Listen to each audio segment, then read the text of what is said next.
واقعہ ہرہ کے مقتولین کی تعداد۔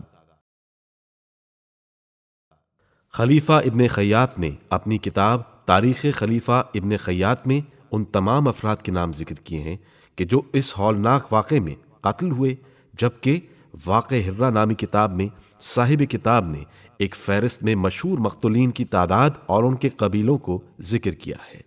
فہرست یہ ہے: مہاجرین 145 افراد، قبیلہ اوس 66 افراد، قبیلہ خزرج 137 افراد، عدنانی قبائل 25 افراد، قحطانی قبائل 22 افراد، ہم پیمانے قریش 16 افراد، ہم پیمانے انصار 10 افراد، موالی 8 افراد۔ یہ وہ مشہور تعداد ہے کہ جن کے نام تاریخی منابع میں نقل ہوئے ہیں، وگرنہ مجموعی طور پر مقتولین کی تعداد بہت زیادہ ہے۔ واقعہ ہرہ اور امام زین العابدین علیہ السلام۔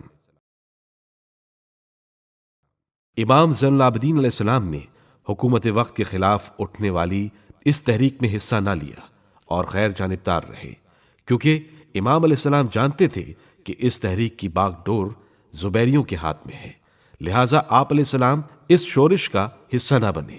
اسی وجہ سے شامی لشکر کو بھی امام علیہ السلام سے کوئی سروکار نہ رہا۔ اس غیر جانبداری کی وجہ سے آپ علیہ السلام کا خاندان اور دولت کدہ ہر قسم کے آسیب سے محفوظ رہا، بلکہ آپ علیہ السلام دیگر بچوں، عورتوں اور مروان ابن حکم کے اہل و عیال اور اس کے مال و متاع کو لے کر مقام ینبو کی طرف نکل گئے۔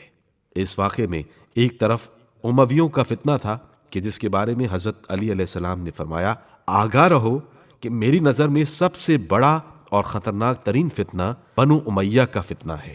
دوسری جانب زبیریوں کی طرف سے حصول اقتدار کے لیے موقع پرستی کا ایک جال تھا، لہٰذا امام علیہ السلام نے ایسی حالت میں اس شورش سے کنارہ کشی اختیار کی اور اسی حکمت عملی پر عمل پیرا ہوئے جو ایسے موقعوں کے لیے مولا کائنات حضرت امام علی علیہ السلام نے بیان فرمائی ہے کہ فتنوں کے زمانے میں اونٹ کے اس 2 سالہ بچے جیسے ہو جاؤ کہ جس کی پیٹھ اس قابل نہیں ہوتی کہ اس پر سواری کی جا سکے، اور نہ ہی اس کے تھن اس قابل ہوتے ہیں کہ ان سے دودھ دوہا جا سکے۔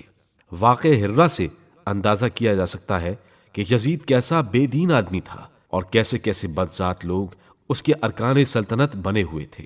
یہ کم بخت نام کے تو مسلمان تھے، لیکن حقیقت میں کفر ان کی رگ رگ میں خون کی طرح دوڑ رہا تھا۔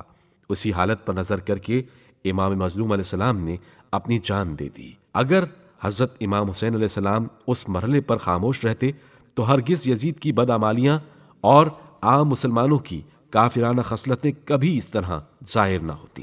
جو واقعات اب مدینے میں مسلم ابن عقبہ کے ہاتھوں ظہور میں آئے تھے، وہی امام حسین علیہ السلام کی موجودگی میں پیش آتے۔ بتاؤ یہ حالت کیسی خطرناک ہوتی اور دنیا امام حسین علیہ السلام کو کیا کہتی۔ مدینے کی مہم سر کرتے ہی مسلم ابن عقبہ بیمار ہو گیا اور اس کا مرض روز بروز بڑھنے لگا۔ یزید کے حکم کے مطابق اس نے مکے کی مہم حسین ابن نمیر کے سپرد کر دی اور تاکید کی کہ خانہ کعبہ کی حرمت کا کوئی خیال نہ کیا جائے اور جس طرح بنے وہاں کے لوگوں پر قبضہ کیا جائے۔ امیر وقت کی اطاعت خانہ کعبہ کی حرمت سے کہیں زیادہ اہم ہے۔